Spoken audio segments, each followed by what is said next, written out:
At Making Friends, we spend a lot of time talking and thinking about communities, the wide variety of them, how they function, and the role they play in society. We created Making Friends to help people connect, and forming community, both formal and informal, is a huge part of that. So we've decided to start a new type of episode where we research specific communities and interview people involved in them to get a better idea of what they are and how they function, as well as the role those communities play in the lives of their members. With this in mind, our first series will focus on a community, lifestyle, and profession that first appeared in ancient Egypt, was involved in the societies of indigenous and First Nation peoples, broke with tradition in 17th century England, and boasts a plethora of representation in today's media. Clowns. What, do you think I was talking about sex workers? That's for a future episode, you perverts. So why are we talking about clowns? Well, if you somehow missed the point of the intro, clowning has been with us mere mortals nigh on since the beginning. Comedy, and clowning specifically, have always played an important role in society, be it lambasting a despotic king or lightening the darkness of modernity.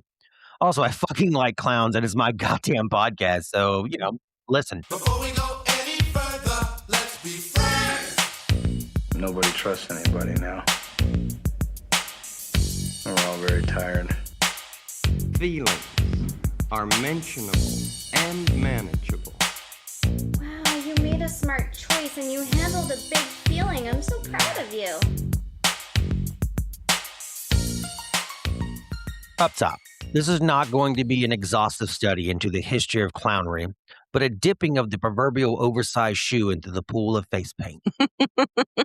Also, I just want everyone to know Maze bought me a slide whistle and I've been using it nonstop, and I'd be damned if I'm not going to use it throughout this episode. You have been warned. He's been having so much fun with it. I don't even apologize. She got me clown pants And a slide whistle. and a slide whistle, and I have a red nose now. We'll turn Jake into a clown yet. All right, so Maze, my dear partner, want to talk about some clowns? Yeah, let's talk about clowns. So when most people think about clowns, they picture the traditional circus clowns with colorful wigs, red noses, and oversized shoes. And that might be the most common clown we're familiar with in the US, but clowns actually come from a diverse tradition with a range of costumes and performance styles worldwide. In his book, Redeeming Laughter, The Comic Dimension of Human Experience, Peter L. Berger says, "It seems plausible that folly and fools, like religion and magic, meet some deeply rooted needs in human society. And indeed, the importance of comedy and entertainment to society should not be overlooked. Comedy can break down social barriers and stimulate sharing and discussion, and can have broader cultural effects shaping news coverage and social media discourse, providing visibility to alternative ideas and marginalized groups, and serving as a resource for collective action. As such, clowns have played an important role in society for centuries, serving both lighthearted and more serious roles in theater and in culture." Adding to that, I think one of the aspects of the comedy performed by clowns that is overlooked is the criticism and ridicule that can be played out in ways that other members of society would not even consider as an option, which to me comes from those we perceive as being serious individuals and their unwillingness to allow clown discourse to be seen as anything but foolishness, which I find even more fucking ridiculous in our current bizarre reality where performed buffoonery is more articulate than the people sitting in power the world over. Yet in our modern world, we have a very limited understanding of the comical arts. Clowns actually date back to the 5th dynasty of Egypt around 2400 BC, where they served a combined social and religious role. In religious ceremonies, they wore leopard skins and masks to dance and imitate gods, where they both entertained people and were believed to bring good health to viewers. It's like laughter's the best medicine. Any person where there's, you know what, that's a dumb joke. Edit that one out. Boo on me. Many indigenous American peoples have a history of clowning, such as the Pueblo clown of the Kachina culture. Canadian First Nations also feature jester-like ritual performers translated by one Anishinaabe activist as harlequins. Not the blonde one. The English word clown was first recorded circa 1560 as clown, C-L-W-N-E, or cloyne, C-L-O-Y-N-E, meaning rustic, boor, or peasant. Words that have all been used to describe me at least once in my lifetime. Largely boor or peasant, but, occasionally rustic. Rustic. It is in this sense that clown is used as the name of the fool characters in Shakespeare's Othello and The Winter's Tale. It was soon afterwards that clown began to be used to refer to a professional fool or jester. In 17th century England, the first glimpse of what we might now recognize as a clown was born. Harlequinade So not the blonde one. was a comedic theatrical genre of pantomime performance that was a slapstick adaptation of the Italian commedia dell'arte. Originally a mime or a silent act with stylized dance, the Harlequinade revolved around the main characters of Harlequin and Clown. Originally, Clown was a bumpkin fool designed as a foil for Harlequin's more sly, skillful nature. He was a lower class character who dressed in tattered servant's garb. However, in 1800, Joseph Grimaldi took on the role of Clown as part of Charles Dibdin's pantomime, and for this elaborate production, Dibdin introduced new costume designs. Clown's costume was garishly colorful, patterned with large diamonds and circles, and fringed with tassels and ruffs, instead of the tatty servant's outfit that had been used for a century. Why does this sound like some dress for the job you want bullshit? Grimaldi created the traditional white-faced makeup design of modern Western clowns and built the character up into the central figure of the Harlequinade, developing jokes, catchphrases, and songs that were used by subsequent clowns for decades after his retirement. Clowns are even called Joey for 4 generations after him because of his great influence on the performance. You know, many would argue that his best performance was an 1806 Christmas pantomime, Harlequin and Mother Goose. But I've always been more partial to the 1800 performance in Peter Wilkins, a truly groundbreaking act, which included, if you can believe it, 2 clowns. Guzzle, Grimaldi, and Gobble, John Baptiste Dubois. Groundbreaking. Also, just a kind of a side note on Grimaldi, again, we're not going to dive very far into his life, but I think it's important to point out, outside of him knowing Lord Byron, he also was at least somewhat acquainted with Charles Dickens. I haven't looked into much, but I do know Charles Dickens would go on to later edit his memoirs. So That's really cool, and actually. just a quote I really picked up, and sorry if I misquoting off the top of my head here. I make you laugh at night, but am grim all day, which is the hardest clown line I've ever heard. One of the hardest lines I've heard from a person, honestly. And I enjoyed it. Just go really hard as a clown line. American comedian George Lafayette Fox was America's first great whiteface clown, bringing Grimaldi's violent slapstick and topical satire to America in the 1860s. He's considered by many to be the funniest man of his time, and his whiteface character became an important part of popular American imagery, being used in advertisements and children's books long after his death. He's considered an influence on many early film comedians, including Laurel and Hardy, Charlie Chaplin, Buster Keaton, and the Marx Brothers. Funniest man of his time. That's imagining earning such a title, and not only just a title, but to influence those who would become some of the biggest names in comedy, those who would go on to evolve the comedy of clowning and comedy as a whole, influence we still enjoy to this day. Getting a little off topic. And somehow I find myself too often locked in arguments over the importance of lackluster individuals as like Tony Hinchcliffe. Don't get me wrong. I can somewhat accept the often floated argument that his importance comes from not from his comedy, lackluster as it is, but from the number of comedians who have gained wider success from appearing on his show. However, I think the point of this is the comedy and not fame and notoriety. I have to ask myself, do we lose something in allowing someone more worried about money and power than the art itself to become the best way to platform emerging artists? The thing that bothers me when it comes to the Hinchcliffes and Rogans of the world, they fail to use their power as successful comedians with a large following to critique those in power or punch up, as it were.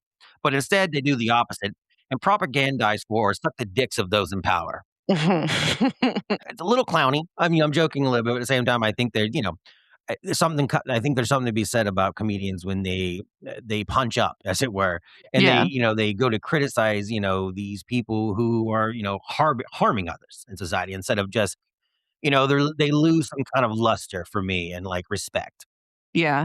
It's funny. We were actually watching a reel from Sam Reich earlier today where he talks about people like Tony Hinchcliffe. And he's like, yeah, it's almost like their whole brand is way more about being anti-woke than it is even about comedy. Like they don't actually seem to care about comedy. They just care about anti-wokeness. Yeah, and I think the question was framed around them being edgy. And don't get me wrong, I think there's nothing. I mean, I'm an edgy guy at times.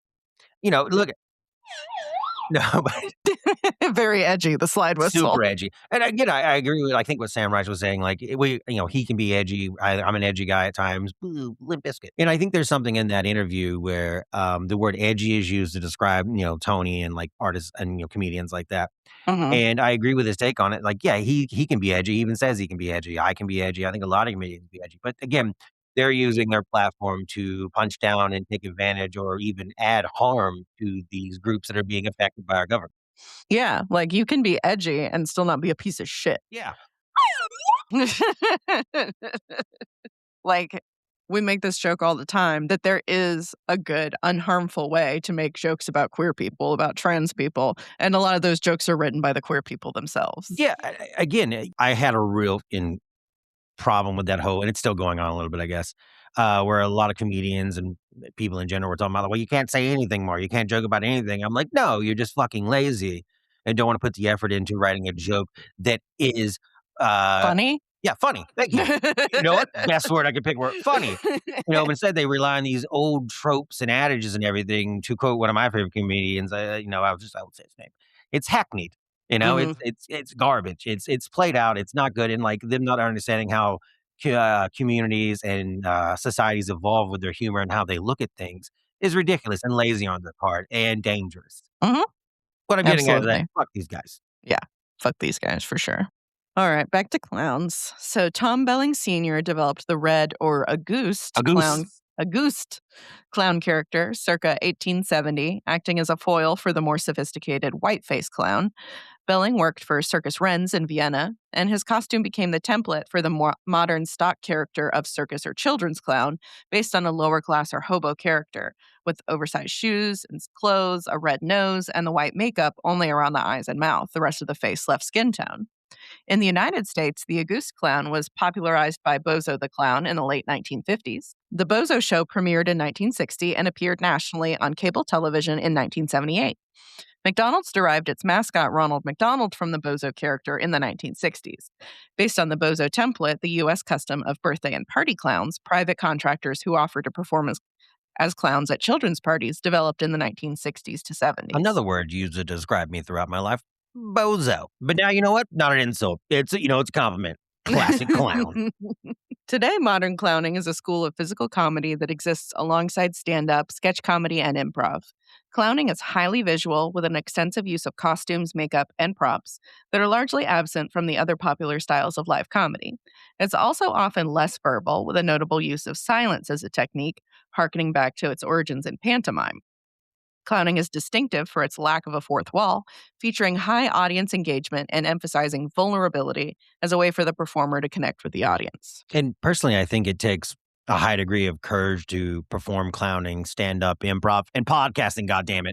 It takes courage. I'm being courageous over here. Because of the relationship with an audience and the willingness to make yourself the butt of the joke, to be that through some absurd act or even just using personal strife to elicit laughter. I mean, just being willing to get in front of others with the hope of inducing any emotion takes a great deal of courage, some huge ovaries.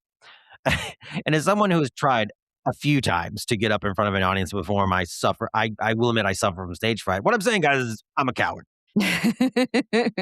Yeah, basically, every time I've ever been up performing in front of people, it is just as terrifying as the first time. Yeah, you've performed a good amount of people, choir and I whatnot. have. Yeah, I did choir. I performed solo. Rode And then horses. I guess that does count as stage fright, doing the horses. And then I also was in a bunch of plays and musicals and stuff. Not to get off topic here. Is there anything you ever did to kind of like, get out of your head or just like get over to say, or you just walk out there and look, I guess I'm going to be afraid. Yeah, you just kind of do it afraid. Are there any moments you've kind of faltered in that stage fright? What do you mean by falter? Like, failed. Like not failed. That's a harsh word. Don't use failed. I mean, like not feeling like you're so scared or like frozen kind of, you couldn't perform to your best. I mean, yeah, a lot of times I felt like I didn't sing as well as I could when I was performing solo, that because I was scared. Which is weird because she has a lovely singing voice, guys. I get serenaded all the time. Thank you. And then she just gets this talking back at her. But yeah, definitely vocal performance is interesting because you have to be able to like fully give into the sound that sounds so cheesy. You have to, We're talking about clowns. It's fine. but you do really have to like throw your whole self into it. Otherwise, your range, the power of your voice isn't going to be at its best. So you kind of just have to release some of that. And I do think there are definitely performances that I didn't do as well as I could because I was scared. And that's why I pick songs in my vocal range. Vocal range is also very important. Yes. So that's why I stick with the Tom Waits and everything. Just make, you don't even, no, I love Tom Waits. I'm like, shit. All right. What about clowns in community, Mace? So, for nearly as long as clowns have existed, clown societies have existed, which is a big part of the reason we chose to start our new community series with clowns. Clown society is a term used in anthropology and sociology for an organization of comedic entertainers who have a formalized role in a culture or society. Though in more casual settings, you might hear groups and communities of clowns referred to as clown alleys or clown colleges, depending on the group and their purpose. Clown societies are often formed to train new members how to be clowns, usually under an apprentice system, though some formal schooling may also be involved. Training can include costumes, song and dance, acrobatics, physical comedy, visual gags, public speaking, improvisational comedy, and scripted performances or skits. This is also where the concept of clown college comes in, taking that previous apprenticeship system and turning it into a more formal schooling. For some reason, I just imagine some guys talking about their, like, you got like different apprentices going on. They're all talking about their hard day and the work they've had to put in. And someone's like, what are you? I'm apprenticing to be a clown. Oh, so you're a clown. No. I'm not there yet. I'm only partially clowny.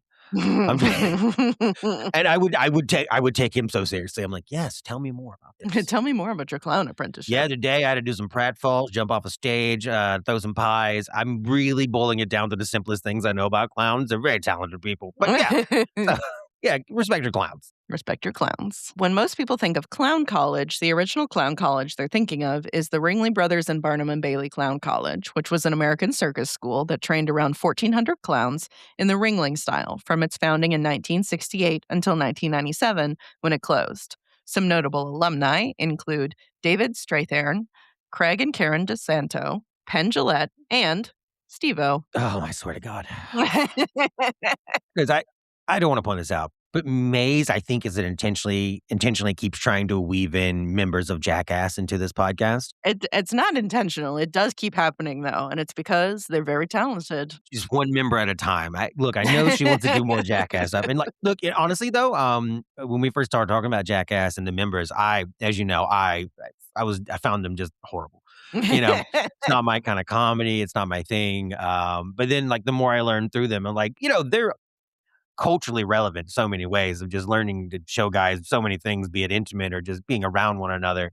But also, they're also very talented people. I didn't realize how talented they all were. And then, like, I didn't know Steve-O went to clown college, which, and Penn Jillette and everything like this. I find that really impressive. Not, that's just talking about Steve-O as well. Yeah. I mean, you can hate Jackass. It can not be your style of comedy, but you have to give them respect that they really did like revolutionize and bring physical comedy into modern society in a way that nobody else has done. And I think a lot of that, I looked down on that humor and that, Jackass in general for a long time and the people who enjoyed it. But like, again, like I was saying, the more I learn about it, the more I'm like, there's something to this. And I need to get over my own biases to that kind of comedy and that kind of like relationships and like partnerships with your friends and everything. So yeah, I mean, originally I didn't watch Jackass until I was probably in my 30s. Yeah. I was not allowed to watch it on television when I was a kid. And then when I became like an older teenager, I was like, this is stupid. Like, I don't want to lower myself to this level because I was a very pretentious teen. And, but watching it for the first time in my 30s when Jackass 4 came out, I watched it and I was like, oh, this is actually really wholesome. Like, there's more depth here than I gave it credit for. And that's when my obsession with Jackass began. Jackass guys. Modern clowns. The Attitude Era of clowning, if you will. The Attitude Era of clowns. Yes, I love that. Yes, Amaze is titling of that. The Attitude Era of clowns. That is the episode title from With You, Jackass. No, I get that. I think that's really cool. Yeah. All right. Back to clowns. However, Clown College didn't cease to exist with the closing of the circus school in 1997. Instead, numerous clown colleges have popped up across the country and internationally to help train aspiring clowns in the art of clowning. Del Arte International in California, the Center for Movement Theater in Washington, D.C., and Clown Gym in New York City are all notable examples, though there are many more, each with their own styles and focuses. When I heard clown gym in NYC, I immediately I imagine like someone in full clown regalia, like laying on like a bench press, but like the bar and weights are all just like made out of balloons, and every time they like, squeaky, squeaky, squeaky, on my rep, squeaky, squeaky. Oh, good use of the slide whistle there. Getting better at it. Getting over my nerves with this. Guys, I'm nervous to use a slide whistle. I'm trying to be respectful of Maze, and she's reading all the hard parts. To be clear, he's been using the slide whistle to punctuate his bits for about the last week or so. Basically, since I got it for him, it's been his new favorite thing. Oh, guys, it really lightens up my dark humor. It's been the least money I've ever spent on a gift that someone loved this much. See, that's the problem with most people who meet me. They think I'm like, well, not all of them. So a lot of people think I'm an idiot, like, a bore, if you will, and a peasant of some side. There's just the Europeans on that. No, this is just these little gifts make my heart sing. Mhm. In addition to colleges, clown alleys are another way that clowns gather and hone their skills. Traditionally, a clown alley is a circus backstage area where clowns would change into their costumes and apply makeup. However, the term has also come to mean any professional grouping of clowns in general, regardless of whether or not they're affiliated with a circus or carnival. There's at least one elder clown sitting around complaining about the access to community, screaming about the olden times. Just something like, I remember when you had to glue your nose to your face, and the face paint was made from lead. Getting cancer the good old fashioned way. You kids today with your microplastics. Genuine laughter, guys. You want a happy partner? Make 'em laugh. Today in Clowns of America International, a clown alley is the name given to individual chapters, which function similarly to a union. Local clown alleys coordinate events for clowns to get together and socialize, and also provide opportunities for professional development and sometimes even direct employment. These are the more localized groups that organize meetups and community events you might see in your own area. Can you imagine walking into a pub and coming face to makeup faced with like 20-something clowns? And the worst part is that you wouldn't know until you got inside because they all came in one car. Ba-dum-dums. Boo. But that's a good joke. I guarantee no one listening saw clown car joke coming. It's called subverting expectations, Maze. Ugh. Tell me more about organizations. So another big reason for our focus on clowns as the first group in our community series is that there are several highly active professional organizations for clowns aimed at both continuing education for performers and spreading the art of clowning to give back to other communities in a philanthropic sense. Already better than our government? Clowns of America International, COAI, is one of the largest organizations for both professional and amateur clowns. Based out of Minnesota, COAI is a nonprofit membership organization for clown arts, which aims to share, educate, and act as a gathering place for serious-minded amateurs, semi-professionals, and professional clowns. They provide members with resources to help them further define and improve their respective clown characters, and hold online clown alleys where people can gather virtually. They also hold an annual clown convention where members from all over the world can gather and socialize. Another major clown association is the World Clown Organization, which also provides a network of clowns both locally and internationally. Based out of Florida. Florida. Yes, Florida. I should read the whole script probably. Of course it's Florida. But why do I feel like the World Clown Organization is more effective than the entirety of the Floridian government? I mean, they do actually provide their members with some benefits, unlike Florida. Oh, tell me about some of those benefits, maybe. So they host clown alleys and offer an educational magazine that members can subscribe to for clowning articles, plus regular updates and information on the larger clown community. They also host an annual convention and provide online educational resources for members. Notably, they even have an insurance program for clowning professionals in the U.S. So they are better than the Floridian government. No, scratch that. The entirety of the U.S. government. You heard it here. Clowns have a better system of governing than the United States. I mean, Which I'm not saying that's hard to do. there's something poetic about that, honestly. Look, we have organizations that care about our citizens and community. Wow. You don't just like hunt them down. You know, moving on. So internationally, there's Clowns International, which was established in 1947 as the International Circus Clowns Club. It's a similar membership nonprofit that provides social and educational resources with members coming from countries all over the world.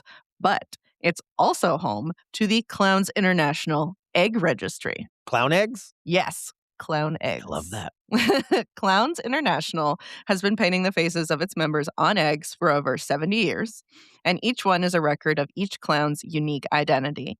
Anyone who's a member for more than a year is eligible to order a set of eggs, one for the museum and one for you.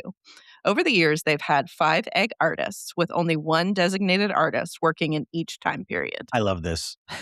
I love this way of keeping record of their community. And it's just someone's job. Like someone was hired and they're just like, look, I paint clown eggs.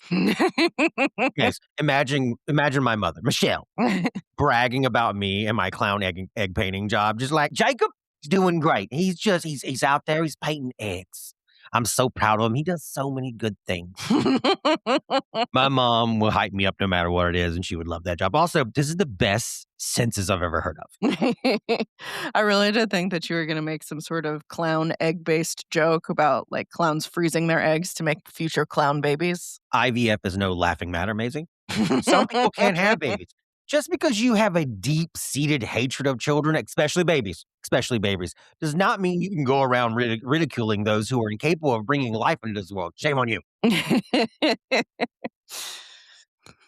So the International Shrine Clown Association is another organization dedicated to the advancement of the craft of clowning. They help to ensure that their members receive the latest information on makeup application, performance art, movement and presentation, care and maintenance of costumes, and how to be a positive entertainer for children. The ISCA focuses largely on philanthropy and clowning for their children's hospitals, holding an annual sneaker fund to raise money for children at their hospitals and to further medical research.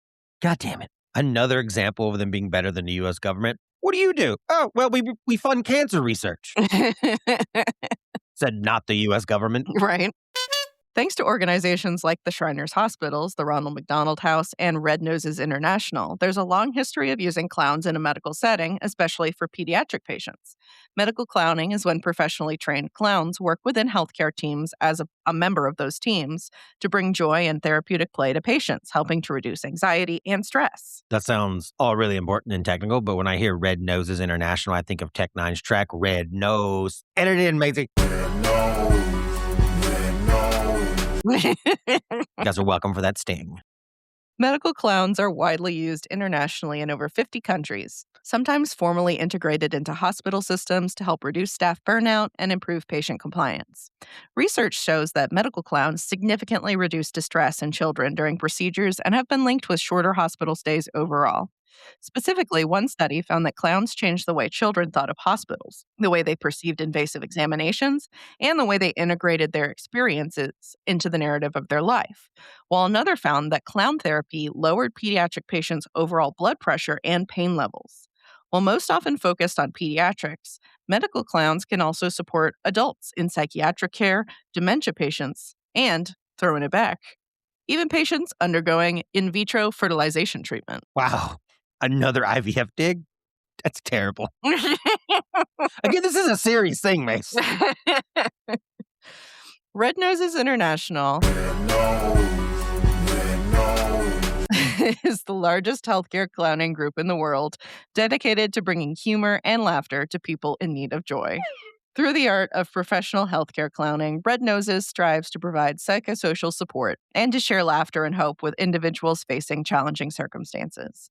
The organization believes in the power of humor and has expanded its reach beyond hospitals to senior citizens, medical staff, aid workers, refugees, and children and youth with disabilities, thanks to more than 430 professional healthcare clowns working in the field today. I would gladly trade I love my therapist, but I would gladly have like a clown therapist. Full regalia, of course, and everything. I don't know what I'm trying to say, but I think it'd be great to have I think it's a great idea to have an emotional clown. Yeah. I think a great service, outside of just comedy, someone being there, not being weirded out by what's going on around them, just there for it, in a professional sense. Why are we not supporting these people more? Right? Clowns Without Borders International provides a similar service in a non medical setting. They're an independent nonprofit organization dedicated to improving the psychological well being of people in conflict zones, refugee camps, and emergency areas through performances and sociocultural activities aimed at children. So they're more helpful in Gaza than most government organizations? They actually do have people in Gaza right now. I discovered when I was researching them for this episode. I should really start reading the notes and script you send me. I just add the bits in when we're talking and stuff. It's fine. The organization was founded in Spain, Payaso. but now includes 13 member countries. They view play, laughter, and artistic participation not as secondary luxuries, but as fundamental rights and essential components of healthy development, dignity, and peace building.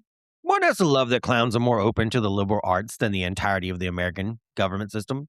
I'm starting to realize why clowns can't be taken seriously because they're doing better work than any part of the American government. Not to make it political, but we have a government that has and is going out of its way to harm its citizens, be it pulling funding from education or allowing for the public execution of citizens by its Gestapo. But we have fucking clowns out here, people we laugh at, look down on, doing the Lord's work better than any Christian nationalist ever could. Well, Christian nationalists are famously terrible, so. That's true. True. You know what? It's not hard to be better than those people, but, a lot of people are failing to do that. Just, wait.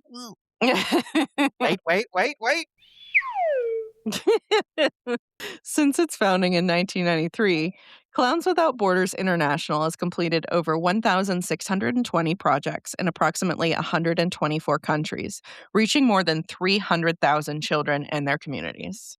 Good. There's at least one force of good in the world. Clowns.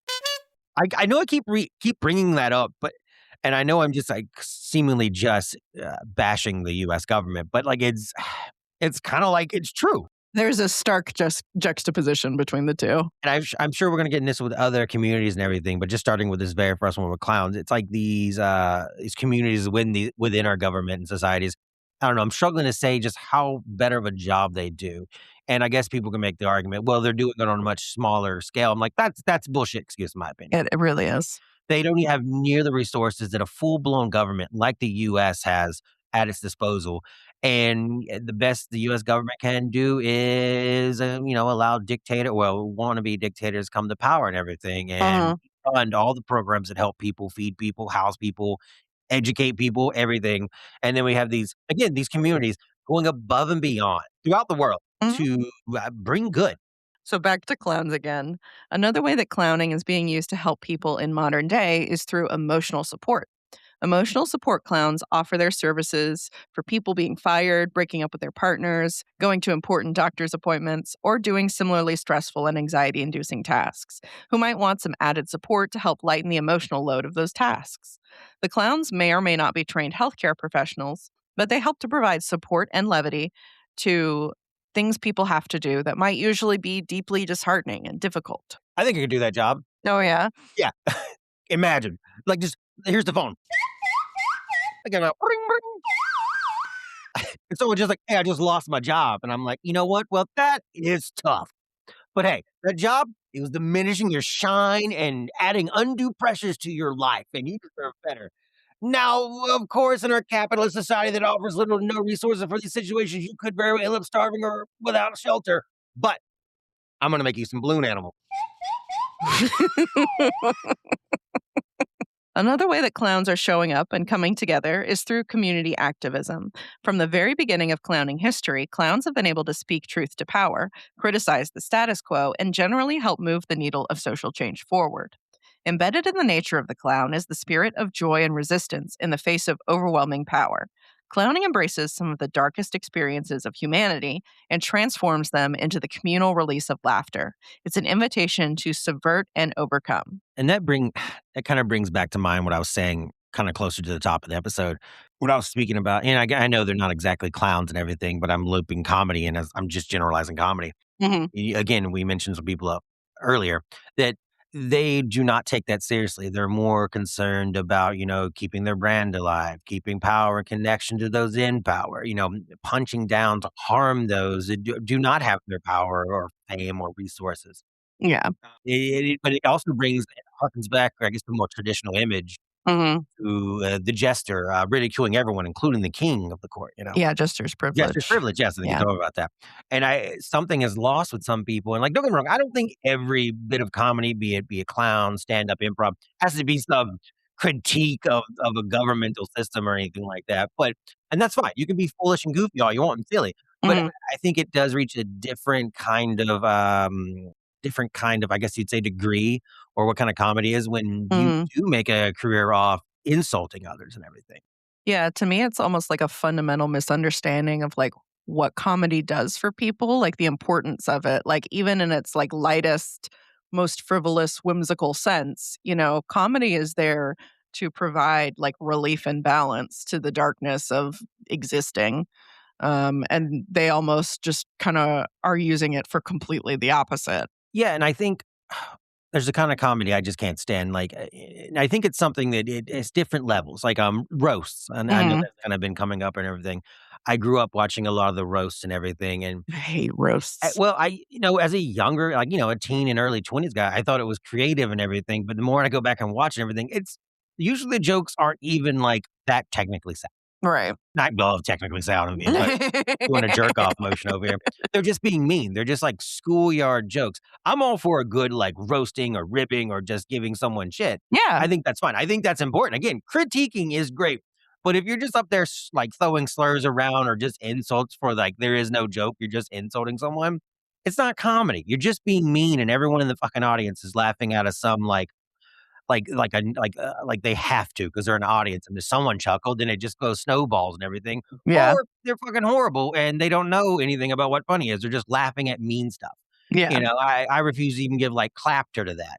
So yeah, fuck that. Anyways, I have thoughts on roasting, and again, I've heard from a few of my friends about how they feel about roast and that kind of comedy, and they defend it, and that's fine. They can find and again, you can have There's a good way to do there's it. a good way to do it. I just rarely see anyone who can do a whole bit on roasting someone. Yeah. Again, that's coming from someone who's too afraid to get back up on the stage. Mhm. I couldn't even be called a failed comedian because I barely even started. I think this is going to date the episode a little bit, but like the roast of Kevin Hart just came out. So there's a lot of discourse happening about that. But I think the difference between Tony Hinchcliffe's performance at the roast of Kevin Hart versus Cat Williams' performance at the roast of Kevin Hart. You're talking to someone who's lackluster and someone who's talented. Yes. I'm sorry. Go ahead. Someone who's funny and someone who's not. I love that. I think it was I told you the other day. My oldest sister went to see Cat Williams live, who I was not expecting her of all people. Go, hey, me and my husband, we're going to see Cat Williams, and I was like, huh.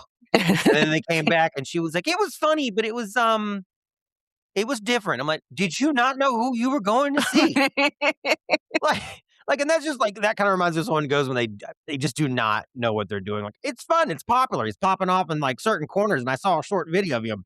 Yeah, there's a comedian coming to my town, and I vaguely know who that is, so we're going to go. It's a fun date night. And then you get there, and you're like, oh, no, I have no idea what this man's comedy is like. I thought I understood his comedy after watching a couple 15-second TikTok videos. I said dick talk. She's not going to listen to this episode, so That's true. she won't even share it with her She friends. doesn't listen to our podcast. No. She tells her friends about it, and then she's like, but I won't tell them where to go listen to it. Jake, I can't be shamed by your whimsical nature. I have a family to watch out for. All right, let's get back to clowns. Sorry about that, Dan.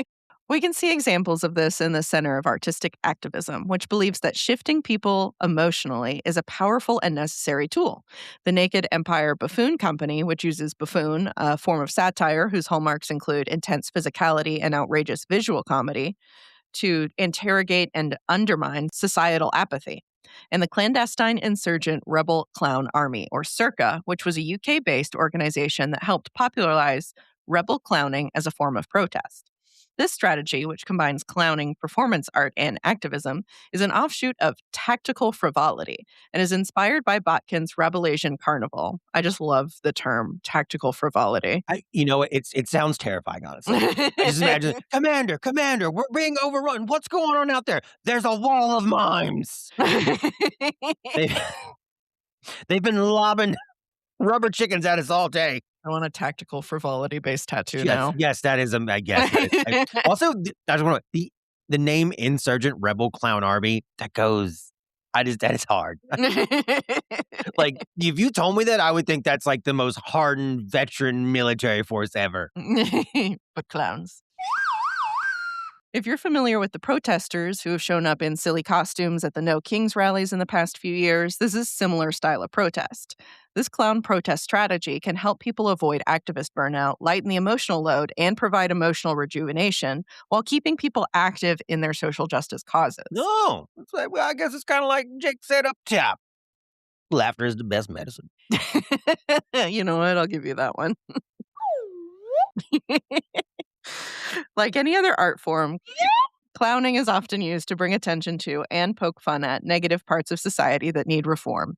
Their humor creates an opening for vital social justice messages to be heard, so when clowns show up in activist movements, they can actually be a really incredible asset. Clowns can also perform a protective barrier between more marginalized groups and dangerous opponents. Clowns might show up to counter-protest at a Planned Parenthood, for example, where patients are being subjected to harassment and verbal abuse. By placing themselves in front of the vulnerable people entering the building and taking away attention from them by menacing the protesters, they can protect innocent people, provide visible support for women's health care, and help bring attention to the issues as well as to the silliness of the protesters who are harassing people. If I'm one of those protesters showing up to harass people at Planned Parenthood and I just see a line of clowns, a protective wall of buffoonery, I'm going to turn around and go right back home. So I'm like, you know what? No, I'm getting out of here. Also, a little personal note here. When I was back in college, I ran into a guy who was in one of my classes. We started talking about it, and I found out he was one of these people who went to like protests at Planned Parenthoods. Gross. And yeah, and look, I didn't carry the conversation very long. At the time, I was not as I knew about it, and but I didn't want to argue with some shit like that, because at the time I wasn't as involved with debating or talking to those kind of people. And it's not always worth your effort Yeah. at the time, yeah. But also at the same time, I can't. I wish I had been. So I'm like, how horrible that is, right? You get Mhm. that. I think he based it around some kind of like God thing or whatever. And I'm just like, that's Boo. fine. But you could stay at home and just think those same things. But instead, you want to come where there's people like suffering, not suffering, but they're making might be suffering. They're facing a wide variety of emotions, and you're going to show up there and berate them with your cause or thoughts and everything, instead of letting it be a very personal moment. Instead, we got to have clowns out here, using their frivolity to make your hatred look as dumb and as ridiculous as it is. Yeah. Planned Parenthood provides a lot of like really important life-saving medical care for lots of people. Also, like they don't just do abortions. So really a good, important organization. You don't have to be a piece of shit. You don't. Clowns, the better part of our society. All right. So let's talk a little bit about why we decided to do this episode and the importance of clowns in general, wrapping it up a little bit for you at the end here. Learning about and coming to appreciate clowns and the art of clowning has not only been helpful to us as fellow residents of the same planet community, but it can teach us a lot about how to challenge power, come together, and be more emotionally open and vulnerable. A major tenet of clowning is having to learn how to come to terms with your own flawed nature, allowing yourself to fully surrender to becoming the butt of the joke. Clowning can help us relinquish that need to be seen as strong, capable, and most of all, never wrong. The simple act of letting go of your own expectations for yourself and just having fun completely unselfconsciously can be really revolutionary for people. And it's probably the thing that clowns are most well known for. As Professor Teddy Love writes for Clown Spirit, sometimes the desire to have fun leads you to lose, fall, or look stupid. And that is wonderful because it creates a truly spontaneous moment of clowning. Applying this principle to everyday life is revelatory. It is a very powerful way to live. Being able to embrace the ability to fail and look stupid without shame will not only make you a happier, more adjusted person, it will help you connect with other people in a more genuine way. Once you're less afraid of looking stupid, you'll be less afraid to share your real thoughts and feelings, to reach out to a person that you think is cool but have been too afraid to talk to, or to show up to a club meeting that sounds really interesting and is right up your alley but is full of strangers. And adding personal, like this whole learning to be okay with being a fool, or not even just be a fool, just being your most honest self, I guess. I know that sounds cheap. As someone who struggles with it, I'm often someone who I'm already a bit of a curmudgeon, as you know. I don't like joining groups and whatnot. But even on top of that, when I have, like, I struggle to adjust within like the confines of a group, Mhm. and to see something like the clown community, which are so accepting, and they have a wide variety of all kinds of clowns. Like, it's something that I guess that's why I've started more gravitating towards clowns, because like they're just so welcoming, and not only just throughout the world helping people of all kinds of causes. Like, Mhm. it's a good way to find who you are in a way. Like, I've already been trying to be a little more, foolish and be open about my goofier side, which most people, I think, not you, but I think a lot of people who Mhm. know me have known me for a long time. They know me as maybe not a serious person, but someone that's bristly and like not one to goof about or, joke in a different way. They're, edgy and dark. More curmudgeonly, yeah. Yeah, thank you. Yes. Stealing my words. Yeah, just a little grump when actually Jake is a secret goofball all the time, but only for me. May suffers a lot. So I do not suffer. I enjoy every moment of it.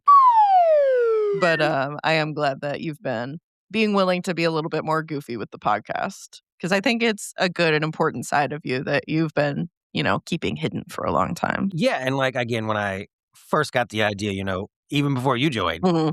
and made it something. I was really trying to I wanted to be really serious and professional in like these interviews and everything. And like, I can already tell that difference between the first, 4 or 5 we did. By the time we got to, Crystal, I was already way more relaxed because I already started looking at clowns that were popping up all on my feed, Mhm. and just, not just that, but other things as well helped me, be a little more open, goofy, if you will.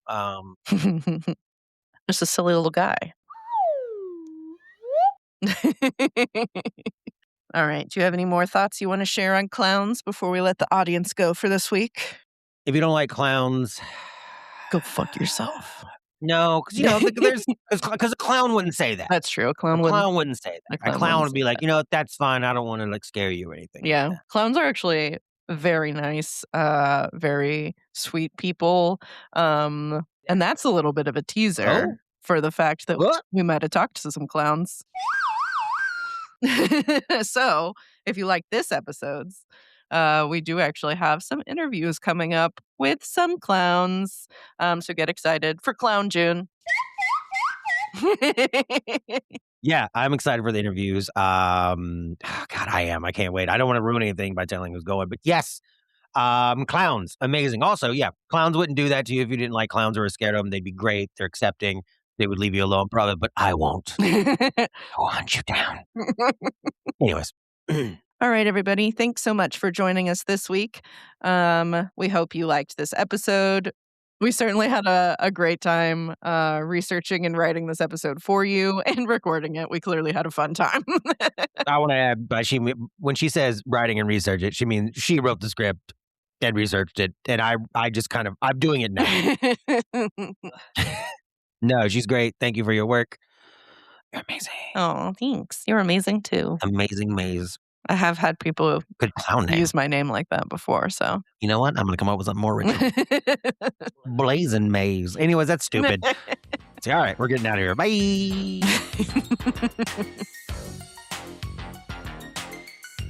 Making Friends is brought to you by Shut Up Nick Productions. For more from Making Friends, visit us on Instagram, TikTok, YouTube, or check us out on Spotify, Apple Podcasts, or wherever you get your podcasts. Shut Up Nick Productions is funded on Patreon by viewers like you. Thank you.